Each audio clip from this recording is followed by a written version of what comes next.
दोस्तों, आज की कहानी है बहू ने छोड़ी नौकरी। शिखा को आज बस टाइम पर मिल गई। खिड़की के पास वाली सीट पर बैठकर वो सोच रही थी कि आज घर जाकर बच्चों के लिए खाने के लिए कुछ अच्छा बना दूंगी।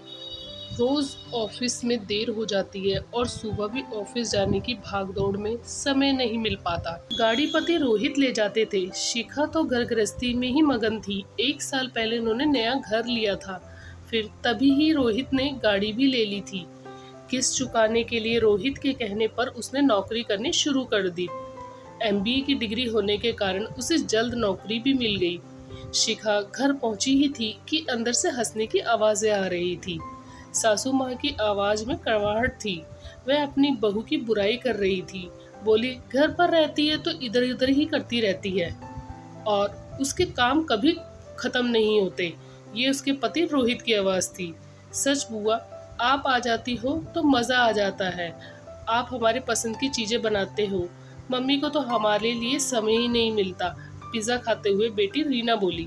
बेटा, बनाने का मन होगा तो टाइम निकल ही आता है, पर भाभी को अपने से ही फुर्सत कहाँ।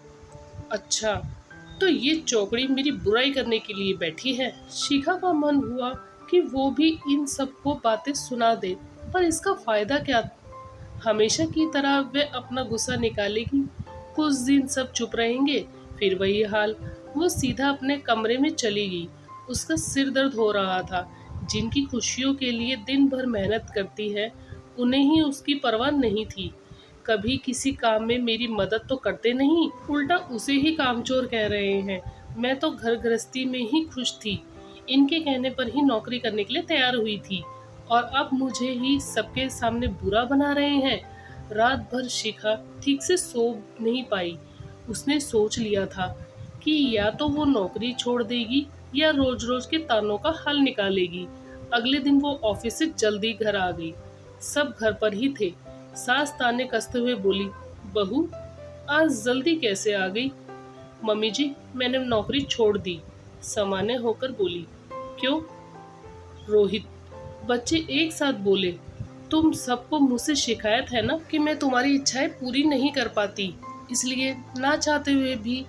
उसकी आवाज में तीखा व्यंग आ गया। सब चुप हो गए, किसी ने आगे कुछ नहीं कहा। मम्मी, हमें कुछ पैसे चाहिए। अगले दिन कॉलेज जाने से पहले दोनों बच्चे बोले, देखो बच्चों, अब से घर में सिर्फ तुम्हारे पापा की सैलरी आएगी, इसलिए अपने खर्चों में कटौती करना सीख लो। महीने में एक बार पॉकेट मनी मिलेगी, उसी से पूरा महीना चलाना।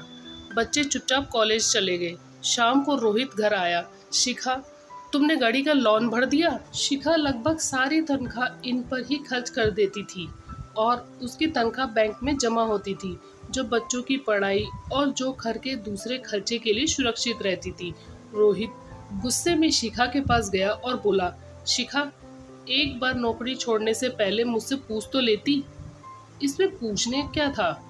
मम्मी जी कहती है मैं अपने शौक के लिए नौकरी करती हूँ। आप कहते मेरे काम कभी ख़त्म नहीं होते। बच्चों को शिकायत कि मैं उनकी पसंद का खाना बनाकर नहीं दे पाती।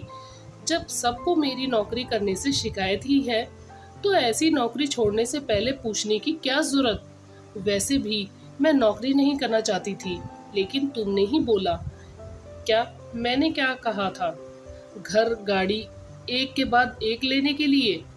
मैं थक चुकी हूँ ये दोहराई जिंदगी निभाते निभाते। क्या कभी आप तीनों ने मेरी मदद की। आज खर्चे लेकर बैठे हो तो आ गए हिसाब लेने। बच्चों के लिए तरह तरह की चीजें लाती हूँ। मन ना भी करे तभी भी मम्मी जी की हर कहा मानती हूँ। क्या सिर्फ अपना अपमान सुनने के लिए कि मैं आप सबको टाइम नहीं दे पाती। क्या आपने मुझे समझने की कोशिश की। शिखा हाफने लगी। सच में मैं कितना पत्थर दिल हो गया। तुम्हें आराम और ज़रूरतों का ख्याल नहीं रख पाया। मुझे माफ़ कर दो। मैं सारी जिम्मेदारी उठा लूँगा। सारी मम्मी, हम भी आपको गलत समझ रहे। हाँ बहू, मुझे भी माफ़ कर दे। हम भूल गए थे कि हमें ये सुविधाएं तुम्हारी मेहनत से ही मिली है। नहीं शिखा, अब मैं तुम्हें नौकरी करने के लिए नहीं बोलूँगा। मुझे नौकरी करने में परेशानी नहीं है। मैं बस इतना चाहती हूँ कि आप सब भी मुझे समझे। अब जब आप सब मेरे साथ हैं तो तो मैं कल से ही ऑफिस ज्वाइन कर लेती हूँ। दोस्तों, आपको ये कहानी कैसी लगी हमें कमेंट करके ज़रूर बताएं।